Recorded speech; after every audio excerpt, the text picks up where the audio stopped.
अस्सलामुअलैकुम viewers, welcome to my channel. आज मैं आपको यूके वीज़ा प्रोसेस का नेक्स्ट स्टेप बताने वाली हूँ।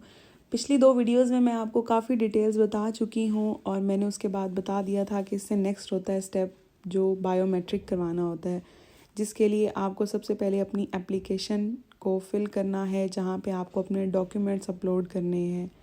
और एप्लीकेशन मेक श्योर कि वो बंदा आपकी डॉक्यूमेंट्स को भी अपलोड करे जिसको सारा तरीका आता हो, सब ठीक चीज़ें अपलोड की हों, क्योंकि वहाँ पे मिस्टेक का कोई चांस नहीं है आपके पास। क्योंकि अगर आपकी वहाँ पे कोई भी डेट, कोई भी गलती हुई तो आपको सारा प्रोसीजर आपका बहुत ख़राब हो सकता है काम। तो बेहतर यही है कि आप उस बंदे से एप्लीकेशन अपनी सबमिट करवाएं बायोमेट्रिक की, जिसको सारा तरीका सही से आता हो। अल्हम्दुलिल्लाह कि मुझे किसी की ज़रूरत नहीं थी, मेरे हस्बैंड ने सब कुछ किया। तो और बेस्ट पार्ट ये कि हमारा बायोमेट्रिक करवाने के लिए भी वो ख़ुद पाकिस्तान आए।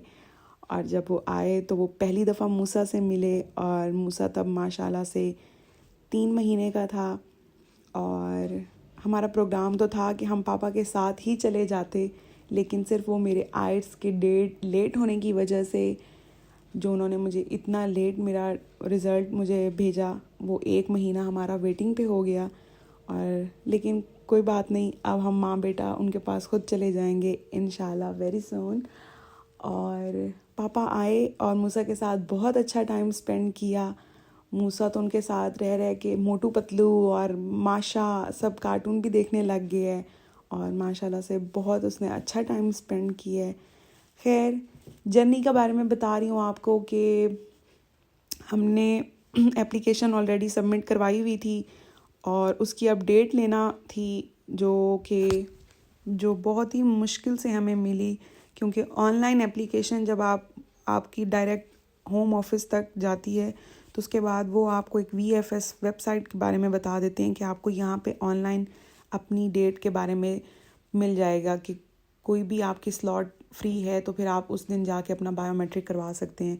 अनफॉर्चुनेटली ये मिलना बहुत ही मुश्किल होता है। मेरे हस्बैंड को यहाँ आए हुए ऑलमोस्ट 10 से 20 दिन हो चुके थे और हमें डेट बिल्कुल भी अवेलेबल नहीं थी।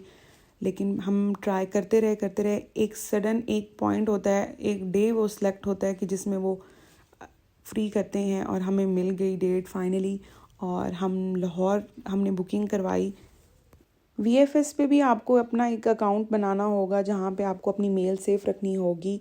और हाँ, मैं आपको ये बात भी बता दूँ कि जैसे मैंने आपको पहले भी मेंशन किया है कि आपके डॉक्यूमेंट्स में कोई भी गड़बड़ ना हो, मेक श्योर कि सब कुछ एक्यूरेट हो, कोई भी गलती की गुंजाइश यहाँ पर नहीं है। जब आप अपने डॉक्यूमेंट्स वगैरह फॉर्म वगैरह फिल कर रहे हों, तो एक चीज़ जो मेरे नाम के साथ हुआ कि मेरे नाम के साथ कोई सरनेम नहीं है। मोस्टली लोगों का जैसे कुरतलैन या जैसे मैं उम्मुल बनीन, तो आपका वो वहाँ पे सरनेम भी एज़ उम्मुल को ही वो रिपीट में यूज़ कर सकते हैं।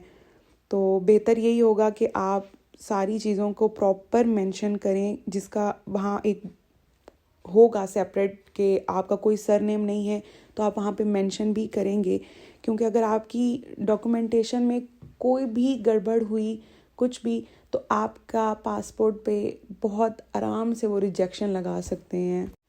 खैर, हम सब कुछ वहाँ से निकल के उस स्टेप के बाद VFS अपॉइंटमेंट जहाँ से हमें लेना था, वहाँ पे हमें एक रेफरेंस नंबर मिल चुका था। स्लॉट भी फाइनली हमें मिली और हमने अपनी बुकिंग करवाई। मूसा और मैंने अपनी इकट्ठी बुकिंग करवाई और बिल्कुल फ़िक्स टाइम था वहाँ पे। जो आपको बताया गया टाइम, आप उसी टाइम पे ही पहुँचें।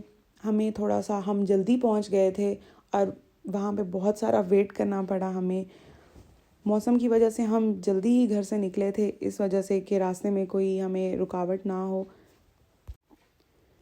वरना वहाँ बायोमेट्रिक जहाँ करवाने जाना है आपने, वहाँ पे तो आपको वेट करना ही करना पड़ेगा, क्योंकि उनका है फ़िक्स टाइम जो आपके फॉर्म पे मेंशन है।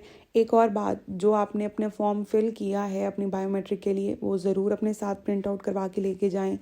और जो डॉक्यूमेंट्स हैं वो तो आप अपने सारे ही उठा के ले जाएं। आपका पासपोर्ट है, आपकी ID कार्ड्स हैं, आपकी अगर आप शादीशुदा हैं तो आप अपनी मैरिज सर्टिफिकेट, अपने फ़ोटो एल्बम सब कुछ अपने साथ लेके जाएं, क्योंकि वो आपसे कुछ भी वहाँ पे ले सकते हैं जब आपको सबमिट करवाना है अपना जाके पासपोर्ट। मैंने पहले ही बताया कि हमने लाहौर के लिए बुकिंग करवाई हुई थी और सिक्योरिटी मेजर्स का ख्याल रखते हुए उन्होंने हमें अंदर कोई चीज़ भी अलाउ नहीं की। जिस तरह आपकी बिलोंगिंग्स हैं, आपको सब कुछ या अपनी कार में आप रख के जाएं या आपको वहाँ पे अपना रखवा देना होगा एक रूम में। तो जब आप फ्री होके वहाँ से निकलेंगे तो अपने मोबाइल्स, वॉलेट सब कुछ आप वहाँ से ले सकते हो, लेकिन अंदर ले जाना सिवाय आपके डॉक्यूमेंट्स के अलावा कुछ भी अलाउ नहीं होगा। फर्स्ट डेस्क पे ही वो आपको एक टोकन अलाउ कर देंगे और आपको एक ऊपर फ्लोर पे भेज दिया जाएगा उस बिल्डिंग के, जहाँ पर काफ़ी सारे केबिन लगे होंगे, जहाँ पे एक साइड पे लेफ़्ट ऑस्ट्रेलिया और राइट साइड पे यूके के काउंटर होंगे। तो आपको जो टोकन दे दिया गया होगा वो स्क्रीन पर स्लॉट चलते रहेंगे कि आपको यहाँ पे वेट करना है, आपकी यहाँ पे टर्न आनी है और आपको तब अपने उस काउंटर पर जाकर सारे डॉक्यूमेंट सबमिट करवाने हैं।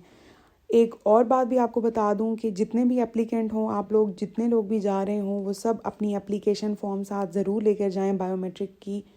और बेहतर यही होगा कि अपने सारे डॉक्यूमेंट्स आप अपने एरिया से ही प्रिंट करवा कर लेके जाएं, क्योंकि वहाँ पर एक तो बहुत एक्सपेंसिव है और वो बहुत सारे आपसे सवाल भी करेंगे वहाँ पर। टोकन लेने के बाद फर्स्ट फ्लोर के बाद हम लोग जिस सेकंड फ्लोर पर काफ़ी सारा वेट करने के बाद जब हमारा नंबर आया और उसके बाद हमने अपने डॉक्यूमेंट सबमिट करवाए एक कैबिन से, फिर उसके बाद पासपोर्ट और उसके बाद स्टैम्प और सब होने के बाद सिग्नेचर्स और फिर उन्होंने हमें बताया कि अब आपको फिर से वेट करना पड़ेगा अपनी बायोमेट्रिक के लिए। फिर काफ़ी सारा वेट करने के बाद फिर हमें एक और रूम में भेजा गया जहाँ पे हमारा बायोमेट्रिक हुआ और पिक्चर्स और फिंगरप्रिंट्स और एज सच उन्होंने कुछ पूछा नहीं, लेकिन पॉसिबल भी है कि वो आपसे कुछ पूछ भी सकते हैं। तो हमसे सिर्फ हमारा पासपोर्ट और थोड़े से ही डॉक्यूमेंट्स लिए गए लेकिन हमारे पास सब कंप्लीट हम डॉक्यूमेंटेशन के साथ गए हुए थे कि वो हमसे कुछ भी लें तो हम उनको दें। तो उसके बाद हमने उनसे पूछा कि अब इससे अगला स्टेप क्या है, हमें कितना वेट करना पड़ेगा। तो उन्होंने बोला कि अब आपको 4 to 6 वीक तक आपका पासपोर्ट मिल जाएगा। उन्होंने हमें एक रिसिप्ट दी कि इस पे मेंशन था जिस पे हमारा नाम, आईडी सब कुछ के जो भी रिसीव करने के लिए आएगा, और उस पे हमने अपना एक नंबर भी दिया हुआ था, अपनी मेल भी मेंशन थी उन सब डॉक्यूमेंट्स में कि जब हमारा पासपोर्ट रिसीव होगा तो हमें एक मैसेज आएगा। तो अब आपको एक न्यूज़ ये भी बता दूं कि अब किसका वीज़ा आ चुका है वो मैं अब आपको नेक्स्ट व्लॉग में बताऊंगी, और कितना टाइम लगता है एक पासपोर्ट आपके पास आने में कि आपका वीज़ा यूके के लिए लग चुका है। तो स्टे ट्यून अगर आप आगे की स्टोरी और जर्नी में मेरे साथ रहना चाहते हैं तो प्लीज़ मेरे चैनल को भी सब्सक्राइब करें और मेरी वीडियोस को भी देखें। Thank you.